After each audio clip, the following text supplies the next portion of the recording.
Worship him. Worship the Holy Son. Worship him. Why hello, why hello. As you can see, today is a specific date. Gonna be talking about Moritz. If you're wondering where I got this shirt, my sister gave me this on, I think it was Christmas. It says, old school hooligans. Old school hooligans. It's backwards, so you may not be able to see it that well.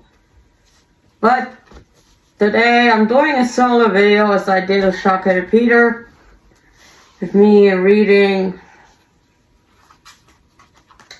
Moritz, the English version, and the German version. Now, this version also has a happy ending, which I find interesting that this was given a happy ending, because most versions of this don't have a happy ending. So I'm not gonna read the happy ending, but there is one specifically from this version. So let's get started. First, the history. So, Moritz, there's not much that we know about the history. From what I could find from a research I did once, I remember that it was created around, 1861, that's when, the concept was created. That's, when the author, William Bush, created the concept. And he struggled to find people that would actually publish it for him. Eventually he did find somebody. I don't remember the name of that individual, but do remember that he found somebody eventually, and I think it was then released in 1865. And the moment it hit the market, it boomed in popularity. I guess you couldn't go anywhere with somebody having the book. Now, just like Shockheaded Peter, nowadays, Moritz is considered black pedagogy. Basically, being a kid's book that's quite dark. But Moritz is, regarded as not being as dark as Shockheaded Peter. It is dark, yes, but the thing is with Moritz, it's more humorous, because Shockheaded Peter is kind of more serious in a way. It's more of a serious tone than Moritz. But Moritz is a bit more humorous, like a lot of William Bush's works. Here in Germany, there are actually, I don't remember exactly where, but I do know that there are roads or alleyways that are called after characters that William Bush created. And there's a bus stop that is called William Bush Way, or William Buschweg. It's just pretty fun just to see this. When you go on Google Maps, you can see it. It's pretty cool. Now, I actually kind of wonder about Moritz sometimes. I do. There's a food truck that has Moritz on it, which is pretty fun. So yeah. I have my computer here because the ring light is functioning based on the computer and I don't want the computer to shut off. But anyway, that's as much as you need to know about Moritz. I'm gonna read these by, now there aren't really stories because Moritz is one story, but there are multiple parts of it. You have the prologue, first prank, second prank, third prank, fourth prank, which is the most gruesome one, fifth prank, the sixth prank, the last prank, also referred to as the seventh prank, and the epilogue. Well, in this version you also have the happy end, but like I said, I'm not gonna read that. Because of what Max Moritz and the happy end is kinda off in a way. It doesn't feel like something that I could see being written by the author. But you never know. A lot of his stories are they don't really have a happy end. The only one I can really think of where the main character doesn't really die or something is Molli. That's the only one I can think of where the main character doesn't die. As here, Max Moritz die. The fifth author, fifth eventually passes away. I forgot how he passes away. Wait, no, there's another story. I think Plish and Plume. That's a story about two dogs. I think they don't die. I think they get they stay with their adoptive family. So I don't actually remember if they die. But I know that Hans Hucklebein dies. I guess he's a crow who a crow raven? I think he's a raven or a crow, I'm not sure. But drinks wine by accident, gets drunk, and then yeah. That's as much as I'm gonna tell you. And yeah, from Elena, who passes away from, she drinks a lot. She drank a lot because of some family drama, some family difficulties. So then she got drunk and eventually fell into a fire and then got dragged to hell. Gosh. Anyway. Now, this is interesting. This is the English version. It's tiny, I know. I found this at the Wilhelm Busch Museum. This here. It had Max Moritz different languages, so I picked the one in English. There was one in Russian though, I do remember that. So yeah, I still have this from the Wilhelm Busch Museum in Hannover. Okay, so let's take a look. We're gonna read German version first and then the English version. Like we did in the Shark and Peter video. So let's get going. Vorwort. Ach, was muss man oft von bösen Kindern hören oder lesen, wie zum Beispiel hier von diesen, welche Max und Moritz hießen. These two. Die anstatt durch weise Lehren sich zum Guten zu bekehren, oftmals noch darüber lachten und sich heimlich lustig machten. Ja, zu Übeltätigkeit, ja, dazu ist man bereit. Menschen necken, Tiere quälen, Äpfel, Birnen, Zwetschgen stehlen. Das ist freilich angenehmer und dazu auch viel bequemer, als in Kirche oder Schule festzusitzen auf dem Stuhle. Aber wehe, wehe, wehe, wenn ich auf das Ende sehe. Ach, das war ein schlimmes Ding, wie es Max und Moritz ging. Drum ist hier, was sie getrieben, abgemalt und aufgeschrieben. So that's basically the prologue in German. Now this version, it actually has a little text before the prologue, which I'll be reading. Max und Moritz machten beide, als sie lebten, keinem Freude. Bildlich siehst du jetzt die Posen, die in Wirklichkeit verdosen. Mit behaglichem Gekicher war du selbst von ihnen sicher, aber das bedenke stets, wie man's treibt, mein Kind, so geht's. Yeah, that's not part of the epilogue, that's like a separate text. Let's look at the English version. So, in the English version, at least in this one, the book is called Max and Moritz, A Tale of Two Scamps and Seven Pranks.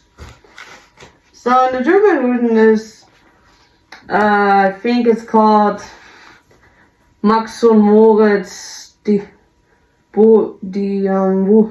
sieben Bubenstreiche. I'm not sure how the full title is in German, I don't remember.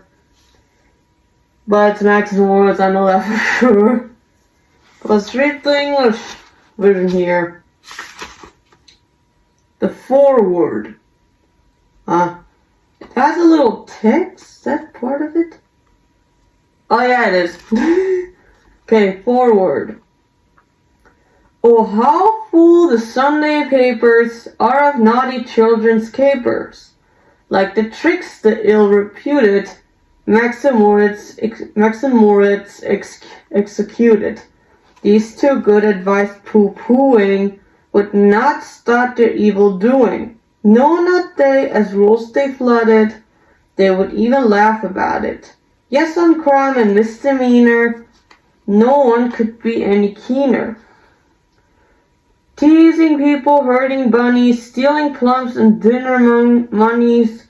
Sure, such things are more relaxing, and indeed not half as taxing, as to sit and hear the teacher, or the sermon of the preacher. But oh dear, impending, looms, I fear, a sticky ending. God, it was a bad affair that befell the naughty pair. Hence the tricks they perpetrated, I sat down and illustrated. Yeah, this is like old English. This is gonna be interesting to read. So that was the prologue. Now going straight to the first prank. First prank is pretty long actually, it's very long. Has 1, 2, 3, 4, 5, 6.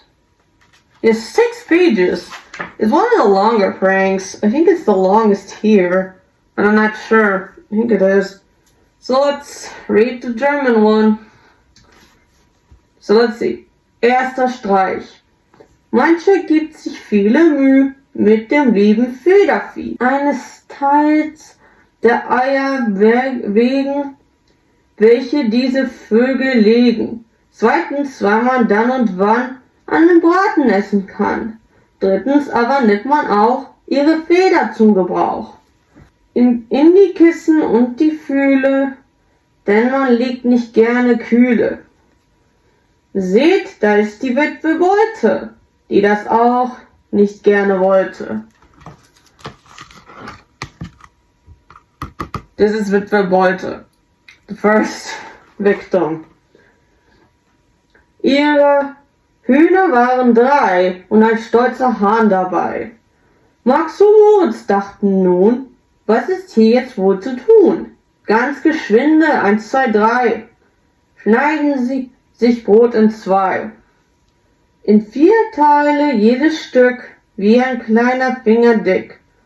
Diese binden sie an Fäden, übers Kreuz ein Stück an jeden. Verlegen sie genau in den Hof der guten Frau.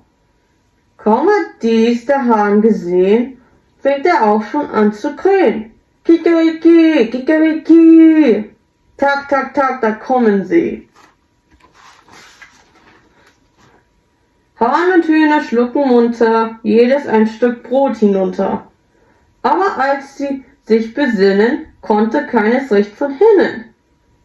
In die Kreuz und in die Quer reißen sie sich hin und her, flattern auf und in die Höhe, ach herrjemine. Ach, sie blieben an dem langen, dürren Ast des Baumes hangen. Und ihr Hals wird lang und länger, ihr Gesang wird bang und bänger. Jedes legt noch schnell ein Ei, und dann kommt der Tod herbei. Witwe Beute in der Kammer, hört im Bette diesen Jammer. Ahnungsvoll tritt sie heraus, Ach, was war das für ein Graus? Fließet aus dem Aug ihr Tränen, all mein Hoffen, all mein Sehnen, meines Lebens schönster Traum hängt an diesem Apfelbaum.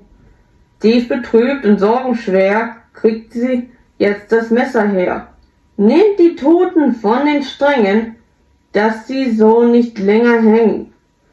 Und mit stummem Trauerblick kehrt sie in ihr Haus zurück. Dieses war der erste Streich, doch der zweite folgt sogleich. That was prank 1 in the original German version. So let's read it in English. How many pages is it?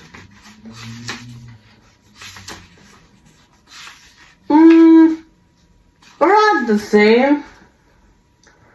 So let's go. First trick. Many people's love extends to include feathered friends. First, because it can be paying by the eggs these birds are laying. Secondly, as now and then one may eat them cock oven. I'm not sure what that means, but it kind of looks like that's from a different language. Fur feathers they produce have a long established use. As a warming duffet filling for who'd want a bedtime chilling. While the widow Bolter here never warmed to the idea. Well, you've already seen her. She's called Bolter. Okay, that's interesting. Of her little chicken flock, 3 were hens and 1 a hawk. Here so Max and Moritz thought was their chance to get some sport. 1, 2, 3, they press ahead, cutting up a piece of bread into 4, which for their trick had to be a finger thick. These they tied to cross-laid thread, each end baited with some bread, and with reckless disregard lay it in the widow's yard. Instantly the cock starts crowing to announce that food is going, and the hens hear him from afar, cluck, cluck, cluck, and here they are. Cock and hens now gaily swallow, each a piece the string to follow. But they soon begin to sense that they cannot get from hence. Pulling left and right they tear one another here and there. Flutter up on wings of fear. Goodness me, oh dear, oh dear. Oh, their tangled flight is ended. From a branch they hang suspended, and their necks grow long and longer, whilst their song sounds wrong and wronger. Each still lays a final egg, then comes death, and out they peg. Widow Bolter sensed on waking, some disaster in the making. Nervously, she stepped outside. Oh, how was she horrified! Flood mine eyes, let tears be streaming, all my hopes, my fondest dreaming. All that meant the world to me dangles from this apple tree. Grieved as never in her life, she gets out the kitchen knife. Sets her dead down to the ground, loath to see them hang around. Then with silent looks of pain, she returns indoors again. So much for the opening trick, was to follow in a tick. Goodness gracious, this was so much to read. Well, that was the first prank. So basically what they did is they took the widow's chickens and their rooster and decided to hang them on a tree, but they did it smartly. Because Max and Moritz, they got bread, they got chickens and roosters like to pick like bread or like corn. So then they attach the bread to the end of like strings. Then they like, I guess, like put together in the middle. Then the chickens and the rooster couldn't get free, so then they hung on a tree. Well, Boltz comes out and is just like sad. He's kind of like very sad. And proceeds to like, how do I say this? Just like take them back in. Now, we're gonna actually figure out what happens to them in a second prank. Because Widow Bolter, as she's called in here, is the only one that is actually in two pranks. Because every other prank has a different person. It's just the first and the second, which is the same person. So let's get started with Trick number 2. Zweiter Streich.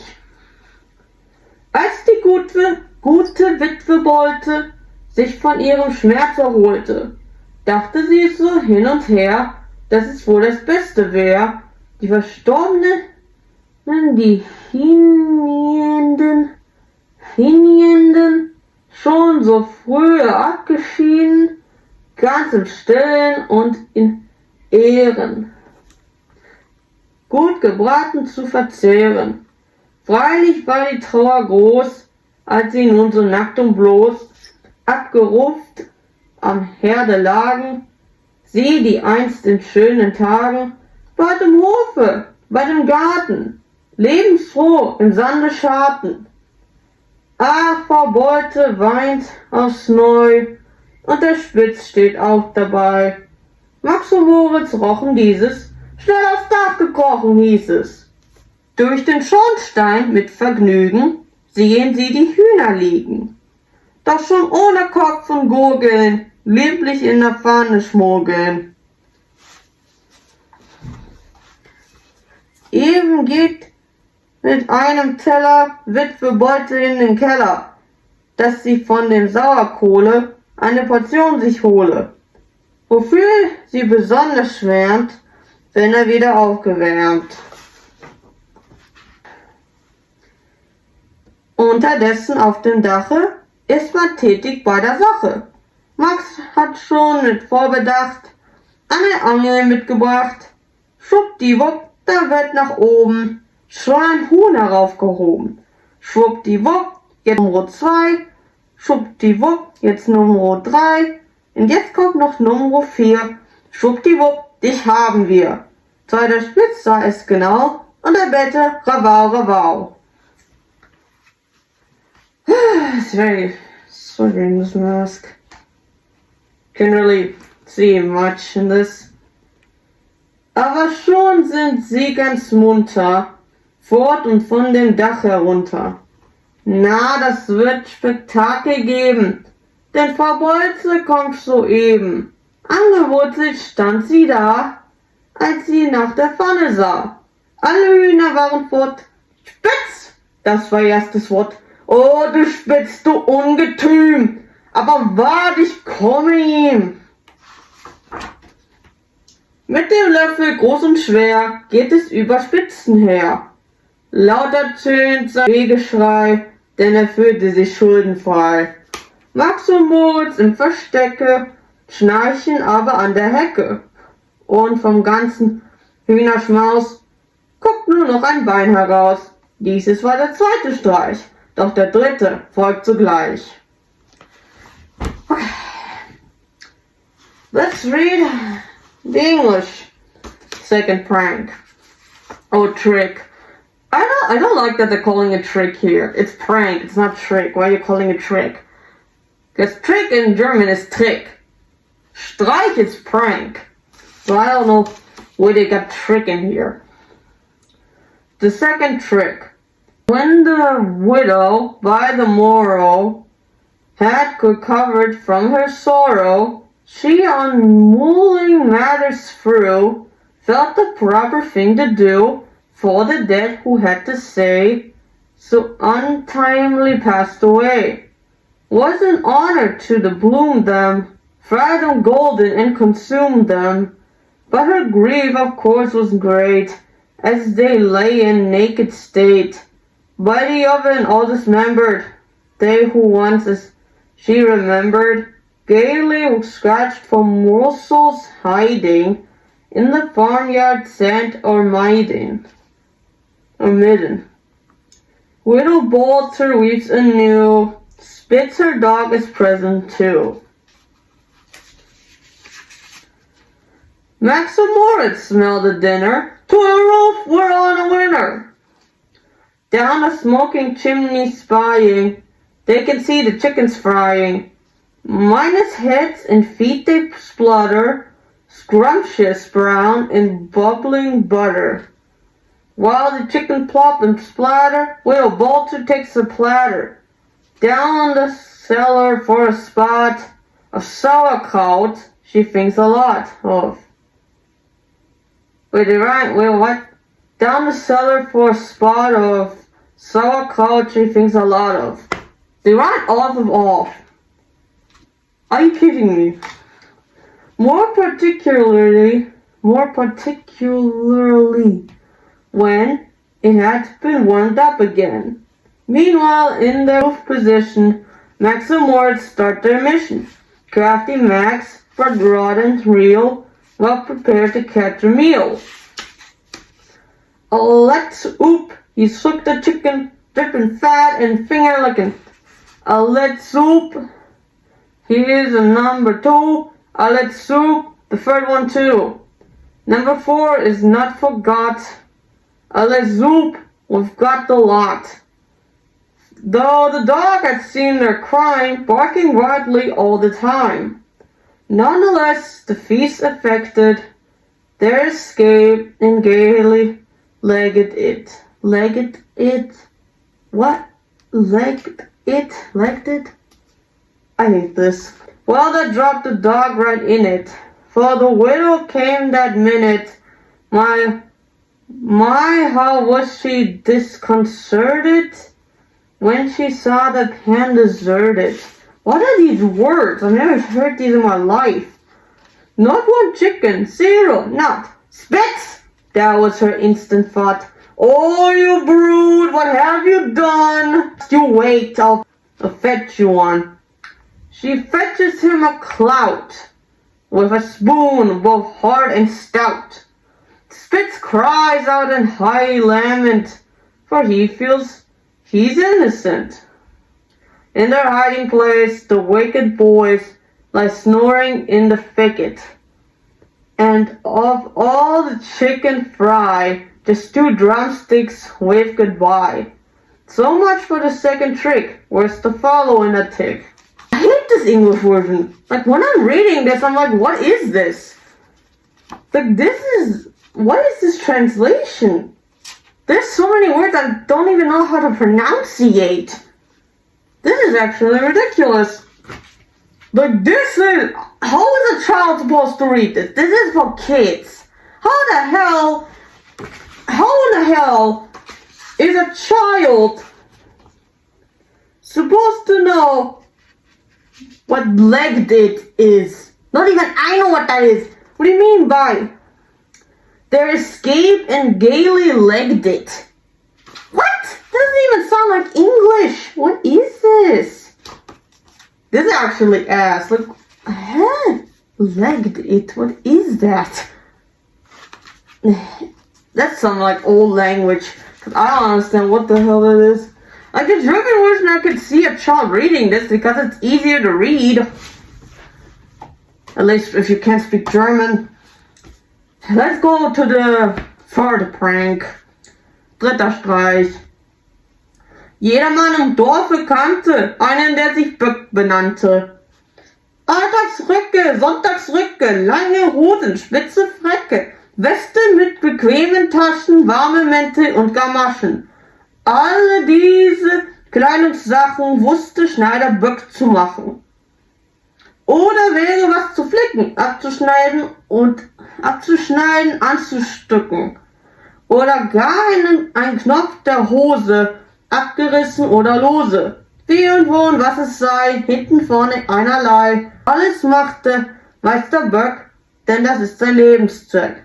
Drum so hat in der Gemeinde jedermann ihn gern zum Freunde. Aber Max und Moritz dachten, wie sie ihn verdrießlich machten.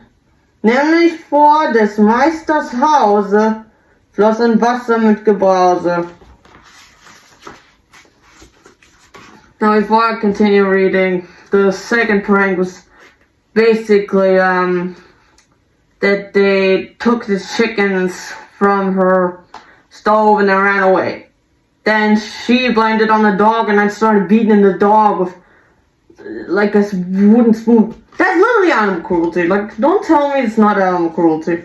See the thing with the dog. Anyway, let's continue. Übers Wasser führt ein Steg und darüber geht der Weg. Max und Moritz gar nicht träge, sägen heimlich mit der Säge. Ritze, Ratze, voller Tücke, in die Bucke eine Lücke. Als nun diese Tat vorbei, hört man plötzlich ein Geschrei. Hey, herauf, du Ziegenbock! Schneider, Schneider, meck, meck, meck! Alles konnte Böck ertragen, ohne nur ein Wort zu sagen. Aber wenn er dies erfuhr, ging's ihm wieder die Natur.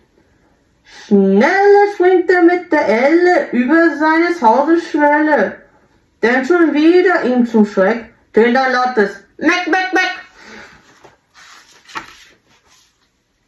Und schon ist er auf der Brücke, krax, die Brücke bricht in Stücke. Wieder tönt es Meck, Meck, Meck, plumps, da ist der Schneider weg.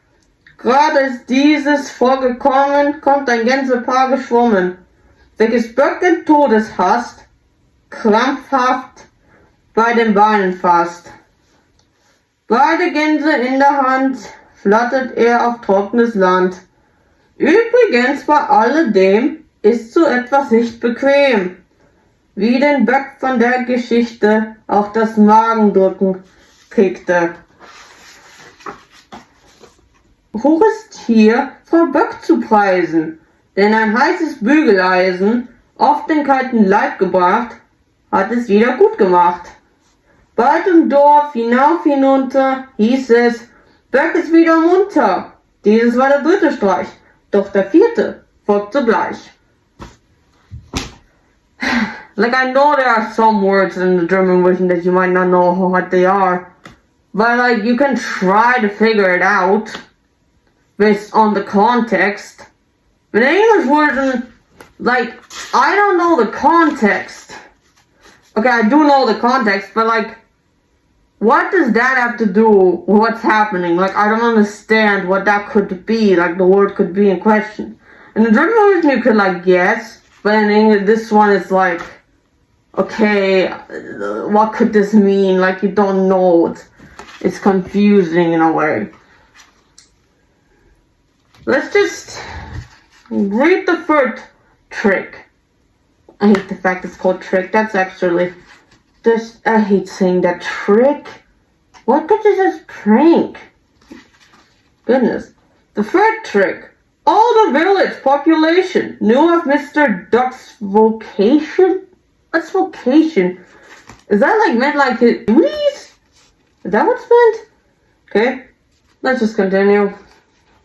Working clothes are Sunday bests, dinner jackets, gaudy vests. Gaudy vests? What the? Waistcoats with a lot of pockets, winter coats or hacking jackets. Each and all of the foregoing, Tailor Duck was good at sewing. Or if something needed mending, taken in or else extending, or trouser button stitching, had come loose and needed fixing. When or where or what it was, Duck will take it on because. Be it fancy dress or surplice, sewing in is his life and purpose. Hence the village folk commend him and are eager to befriend him. Why are we rhyming the same word again? Like we did off, and now we're doing him. Bro, get creative, people, goodness. Max and Moritz contemplated how to make him agitated.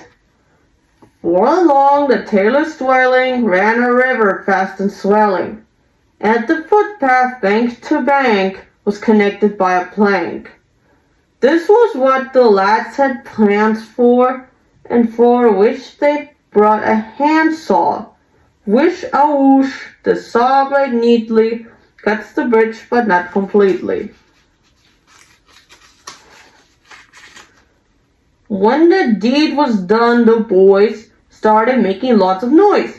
Hey, come out, old Daffy Duck! Tailor, tailor, quack, quack, quack! Every kind of ridicule Duck could stand and keep his cool, but the sound of that refrain really went against the grain.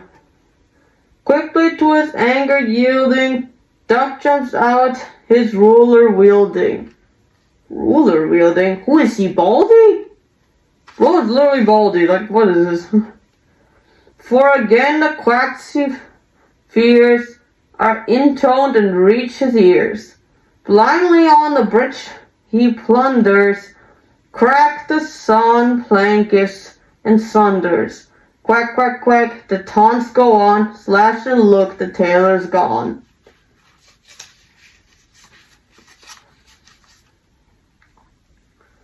Duck was running short of air when a goose and gander pair, paddled by whose legs by luck he grabbed hold of, terror struck.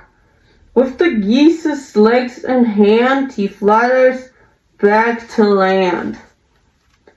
By the way, such goings on are not very good for one. Indeed, the tailor's troubles left him with the collywobbles. Collywobbles? Is that like a condition of sorts? Or is that just a different way to say he has stomach ache? To her credit, here his missus heats the iron till it hisses, puts it where he feels the pain, restores his health again. So in the village end to end, here's the duck is on the mend. So much for the third bad trick, worse to follow in a tick. Oh, his master's killing me. Oh god.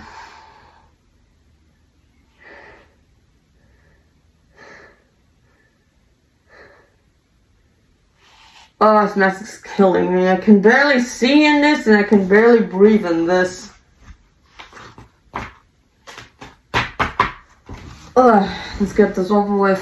Okay, I'm gonna be reading like this from now on because it's a little more comfortable. Even if not. Okay, my back is like. Okay, now there we go. My back was against the wall, and the wall is cold. Okay, so the third prank, basically, they go to the tailor and then start nagging him. I hate the fact that in the English version, he's literally called Mr. Duck. And they literally call him Old Daffy Duck. Old Daffy Duck.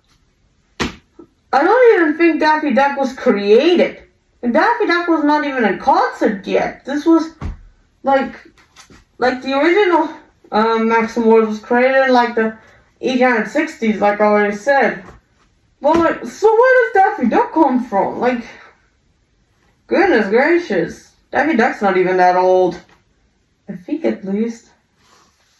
Okay, I'll try to read this even if my mask is kind of killing me and the ring light is blinding me. So let's do,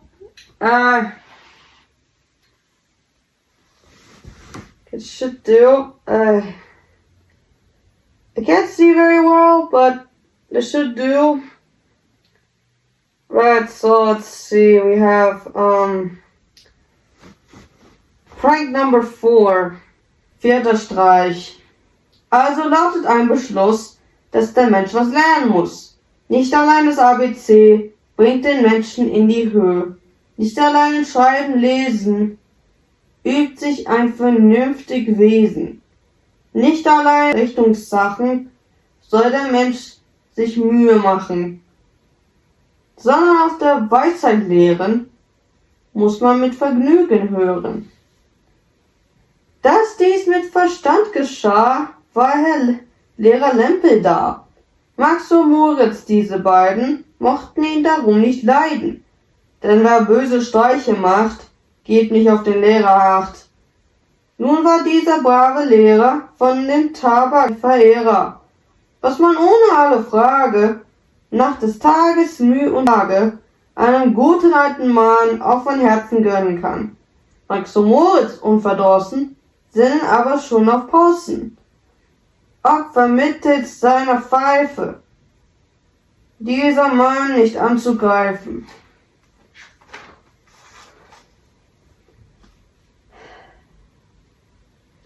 Einstes, als es Sonntag wieder und Herr Lempe brav und bieder in der Kirche mit Gefühle saß vor seinem Orgelspiele. Schlichen sich die bösen Buben in sein Haus und seinen Stuben, wo die Meerschampfeife stand, Max hält sie in seiner Hand, aber Moritz aus der Tasche zieht die Flintenpulverflasche. Und geschwinde, stopf, stopf, stopf, Pulver in den Pfeifenkopf.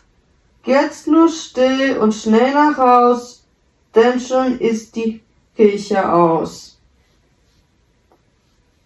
Eben schließt in sanfter Ruh Lempe seine Kirche zu und mit Buch und Notenheften nach besorgten Amtsgeschäften lenkt er freudig seine Schritte zu der heimatlichen Hütte. Und voller Dankbarkeit sodann zündet er sein Pfeifchen an. Spricht er, die größte Freud ist doch die Zufriedenheit. Rums, da geht die Pfeife los, mit Getöse schrecklich groß, Kaffee, Topf und Wasserglas, Tobakdose, Tintenfass, Ofen, Tisch und Sorgensitz, alles fliegt im Pulverblitz. Als der Dampf sich noch erhob, man Lempe, der Gottlob, lebend auf dem Rücken liegt, doch er hat was abgekriegt. Nase, Hand und Gesicht und Ohren sind so schwarz wie die Mohren, und des Haares letzter Schopf ist verbrannt bis auf den Kopf. Wer soll nun die Kinder lehren und die Wissenschaft vermehren? Wer soll nun für Lempe leiten seine Amtstätigkeiten? Woraus soll der Lehrer rauchen, wenn die Pfeife nicht zu brauchen? Mit der Zeit wird alles heil, nur die Pfeife hat ihr Teil. Dieses war der 4. Streich, doch der 5. folgt zugleich. Okay, this was a long read.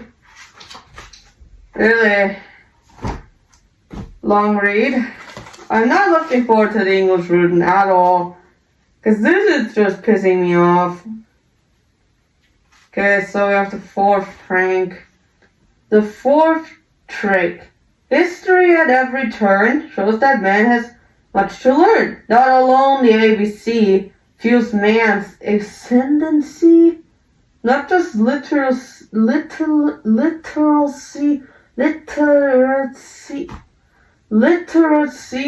increases the potential of the species, nor should clever book revision be the sum of man's ambition. He must also hear of pleasure lessons drawn from wisdom's treasure. And to see this instituted, Master Lempe was recruited.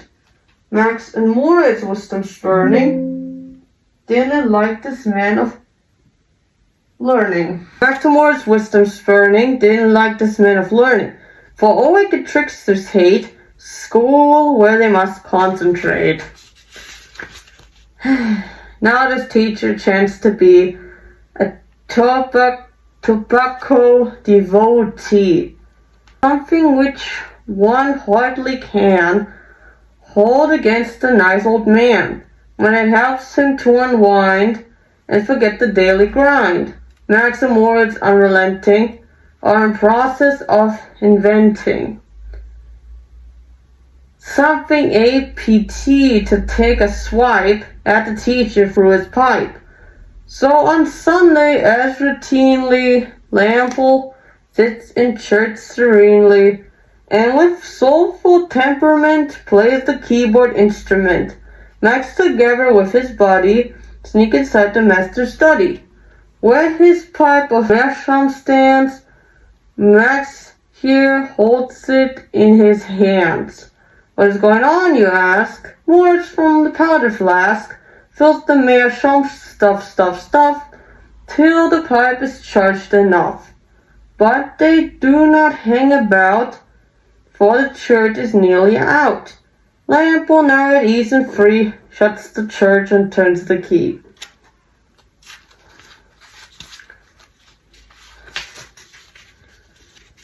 Done with his official chores, he with book and music scores, now sets course as sprightly paces for his hearth in home's oasis. With thankfulness ignites his tobacco pipe's delights. Ah, he sighs, what greater bliss is there than contentedness. Bang, the meerschaum pipe goes off, loud like a Kalashnikov. Kalashnikov? What is that? Why do I even ask? They just for random words in. Should really stop asking. Coffee pot and rubbish bin, inkwell and tobacco tin, stove and wing chair fly and crash, in a might powder flash. As the smoke cloud slowly clears, Lample, praise be, reappears. There he lies beside the chair, still alive but worse for wear. Face and hands by soot pervasion look more Moorish than Caucasian. And his hair in just one flash was reduced to smudgy ash. Who will now teach kids at college to advance scientific knowledge?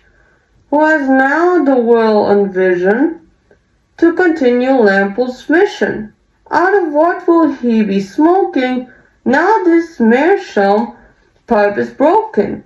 Time heals all, no matter what, just the pipe has had its lot. Thought, so much for the fourth bad trick, worse to follow in a tick. I read the German version at least 1,000,000 times, so for me it's like not that big of a deal having to read this, but the English version I read it a few times, and it's just such a pain in the butt to read.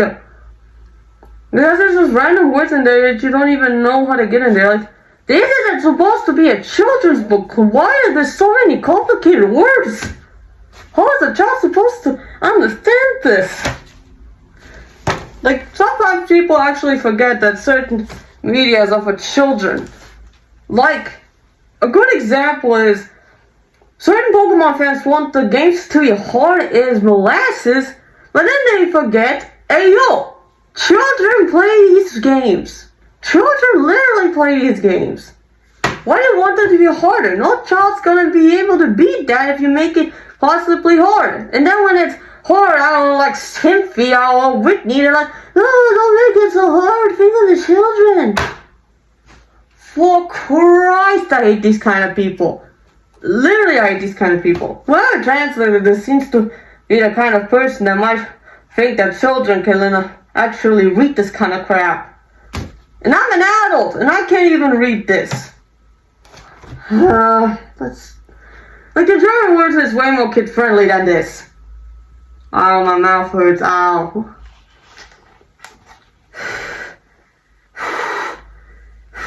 Goodness, ow.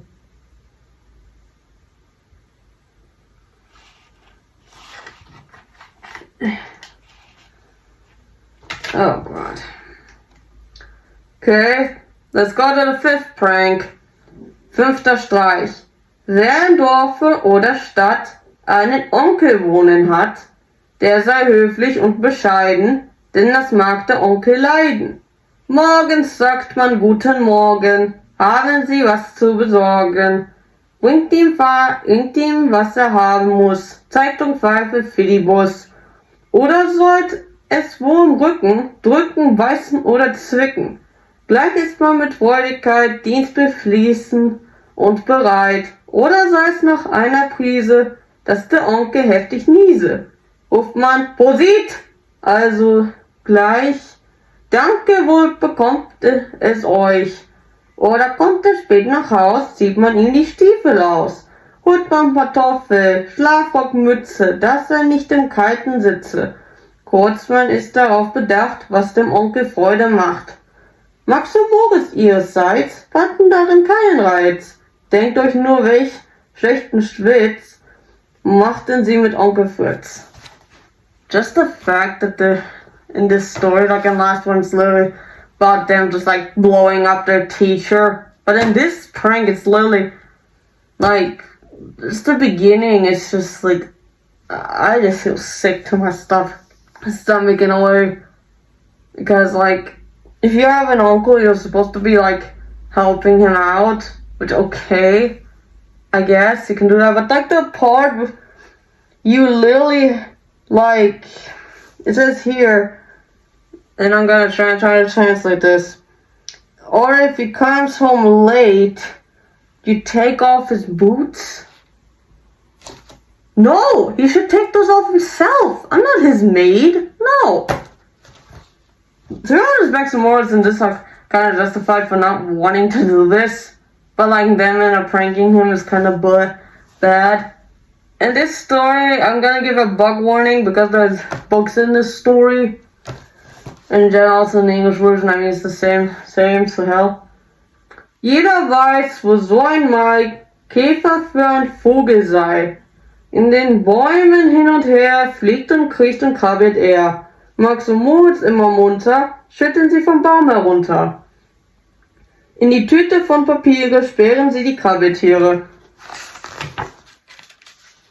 Fort damit und in die Ecke, unter Onkel Fritzens Decke. Bald zu Bett geht Onkel Fritze, in der spitzen Zipfelmütze. Seine Augen macht er zu, hüllt sich ein und schläft in Ruhe. Doch die Käferkatze kommen schnell aus der Matratze. Schon fasst einer, der da voran Onkel Fritzens Nase an. Bau, schreit er, was ist das hier? Und erfasst das Ungetier. Und den Onkel voller Grausen sieht man aus dem Bette sausen. Autsch, schon wieder hat er einen im Genicke an den Beinen. Hin und her und rundherum kriecht es, fliegt es mit Gebrumm. Onkel Fritz in dieser Not, haut und trampelt alles tot. Guckst du wohl, jetzt ist's vorbei mit der Käferkrabbelei. Onkel Fritz hat wieder Ruhe und macht seine Augen zu. Dieses war der 5. Streich, doch der 6. folgt zugleich. Sorry, I was very wet in the mask.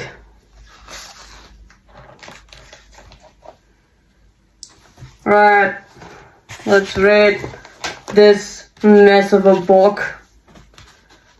Alright, the 5th trick. If you have an uncle who doesn't live too far from you, be attentive, fetch and bring. Uncles like that sort of thing. Morning say good morning and ask him if he needs a hand.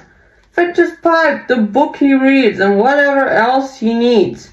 Or if there is something which bites his back and makes it itch, cheerfully in dispatch lend a hand and help him scratch. Or if Uncle blinks and wheezes, round a pinch of snuff and sneezes, you must have to eat a tissue. Show concern and say God bless you. When he's home, like feeling rough, help him pull his wellies off. Fetch his slippers and a rug to keep Uncle warm and snug. All in all, a girl or boy does what gives an uncle joy. Max and Moritz, it appears, had quite different ideas. They referred to us to use their wits, playing tricks on Uncle Fritz. I just hate this altogether. I really don't like this message that they're giving young boys and girls in both the English and the German. The English one is even worse, because the German one's okay, I can sort of see it. In English wasn't also kind of used, but be attentive, fetch and bring. Uncles like that sort of thing. And also the sentence, that's what gives an uncle joy. I don't like this sentence, because it can mean not very pleasant things. Making your uncle happy. Like, you can, like, help him in a household, you can do that, but, like, take off his willies? I guess they mean his shoes? Hope they mean his shoes. Holy moly, I hope they mean his shoes on his jacket. Because this is uncomfortable. Like, this is uncomfortable. Like, really uncomfortable. I can tell it's probably meant in a positive light, but for me, this page is just extremely uncomfortable.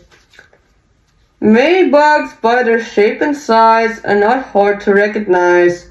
In the trees, you see them flit, creep out, or merely sit. Max and Moritz, looking gleeful, trick the bugs down by the treeful. Pop them into bags of paper, creepy crawly caper. Next the beetle bags go down, under Fritz's eider down. Soon the uncle goes to bed, with his nightcap on his head. Shuts his eyes and starts to snore, never dreaming what's in store. But the beetles prickly, tickly, trickle from the mattress quickly.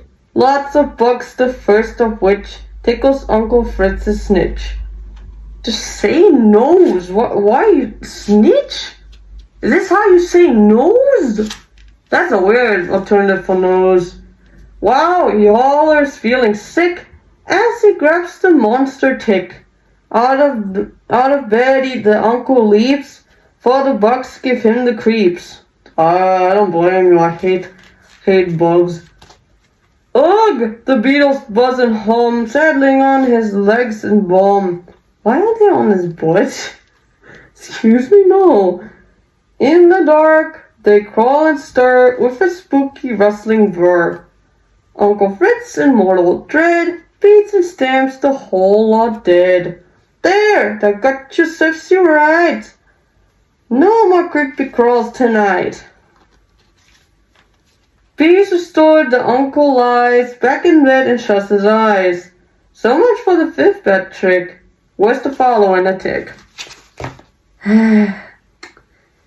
Well, that's what it is, ladies and gents. Start out with the sixth prank. Sechster Streich. In der schönen Osterzeit, wenn die Formen läut, viele süße Zuckersachen backen und zurechte machen, wünschten Max und Moritz auch sich so etwas zum Gebrauch. Doch der Bäcker mit Bedacht hat das Backhaus zugemacht. Also, weh hier einer stehlen, muss er durch den Schlot sich quälen. Ratsch, da kommen die zwei Knaben, durch den Schornstein schwarz wie Raben. Puff, sie fallen in die Kist, wo das Mehl drinne ist. Da, nun sind sie alle beide, rundherum so weiß die Kreide. Aber schon mit viel Vergnügen sehen sie die Brezeln liegen. Knackst, da bricht der Stuhl in zwei, schaut, da liegen sie im Brei. Ganz am Kuchenteig enthüllt, stehen sie da als Jammerbild.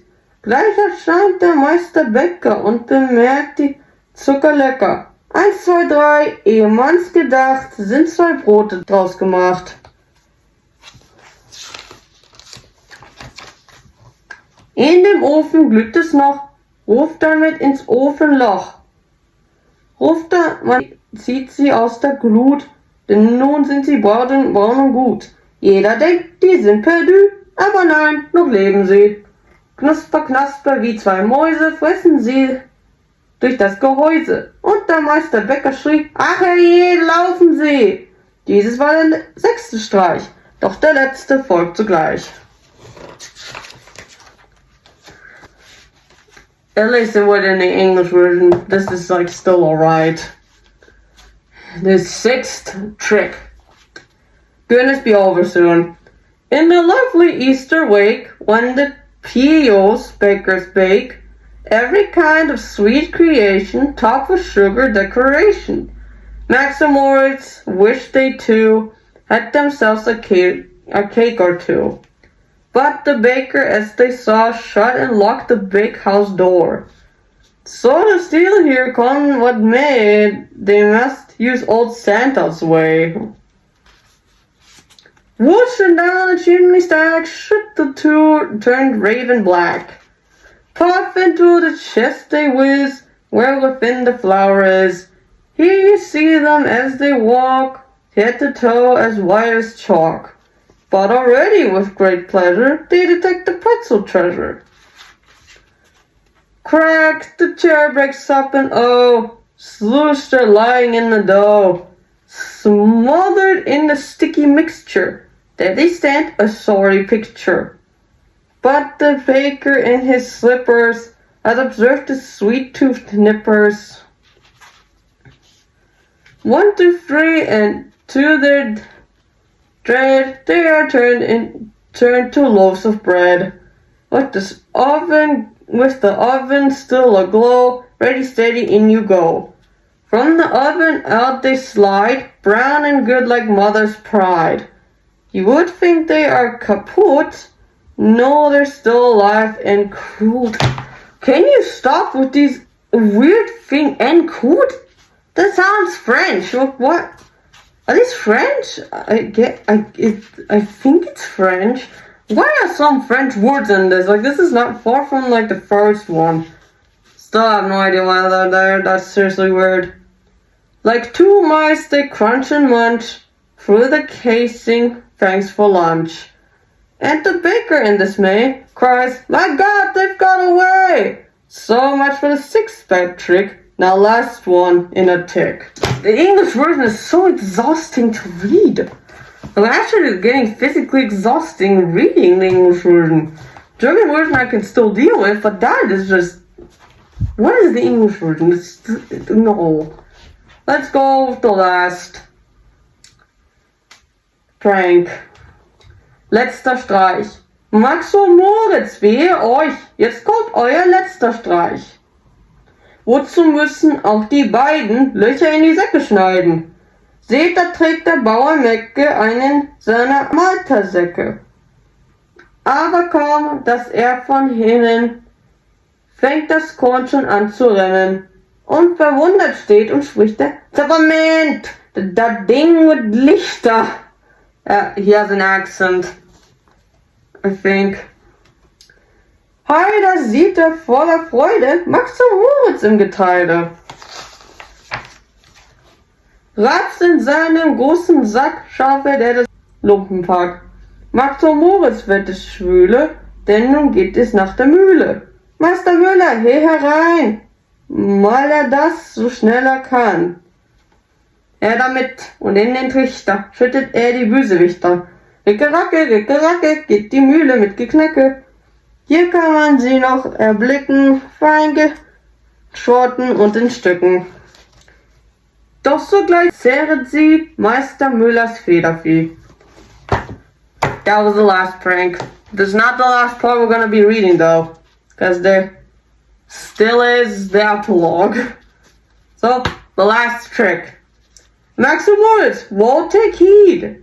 This will be your last misdeed. Why must Moritz, why must Max go and slash these barley sacks? Okay. Here you see the farmer Farley? Farley? Is there anybody named Farley? Let me know in the comments. Is your last name Farley? Coming for his sacks of barley. Hardly has he moved a meter, at the barley starts to peter. Grumbles, yon blijde, on me back is growing lighter. Hey, he spots the cheery pals hiding in the cereals. Screw, he shovels up and bags both the pesky scallywags.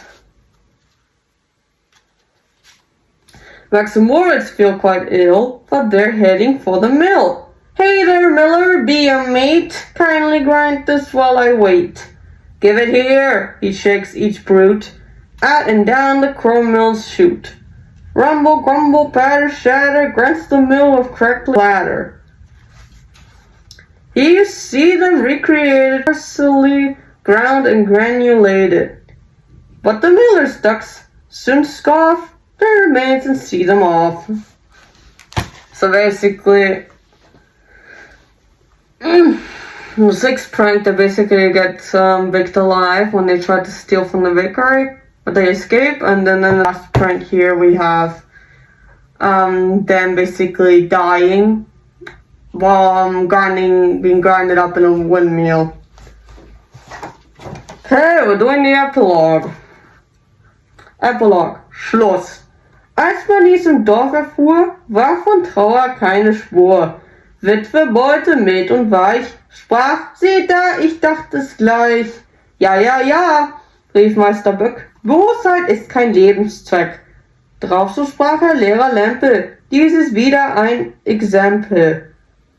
Freilich meint der Zuckerbäcker, warum ist der Mensch so lecker? Selbst der gute Onkel Fritze sprach, das kommt von dummen Witzen. Doch der brave Bauersmann dachte, wat geit mich da an? Wat geit mich da an? Kurz im ganzen Ort herum ging ein freudiges Gebumm. Gott sei Dank, nun ist's vorbei mit der Übeltäterei.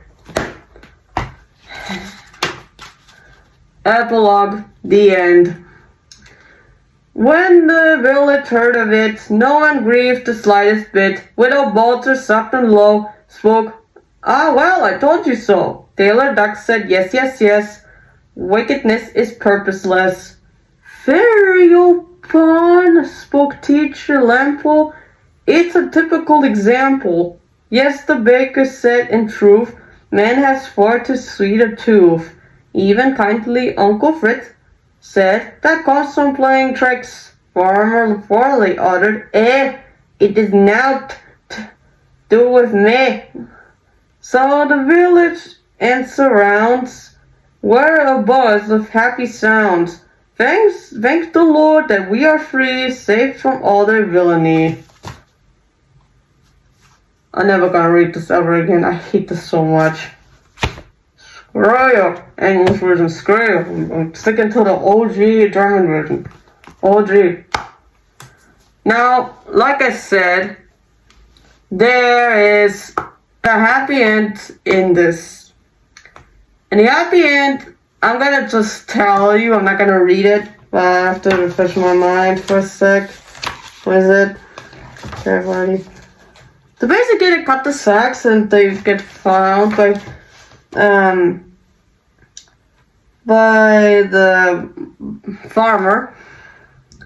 The farmer brings them to a boy judge? Basically a boy judge. I don't know what it calls in English, but boy judge. So basically they're getting punished for their crimes, like they have to take care of little Walter's garden, they have to clean up all the bugs from Uncle Fritz's bed, they have to clean up Lempel's room. Well, they can't fix the pipe though. They have to put railings on the bridge, because there were no railings on there, so they have to put that there. And then they basically become good guys. In the end, I want to show you the picture. This is how they look in a happy end. They become these like good guys. Now, I've read Max and Moritz, so my goal is to explain Mouse and Molly. Considering it's completely in German, I can read it, but the thing is, like, there's no English version of it. I did make an English translation, but it sucks. So I'm not going to do that. It actually really sucks. So yeah, I'm probably gonna be reading Mouse and Molly, but I don't know. Happy you guys were here with this entire madness. So, hope to see you around. Bye bye.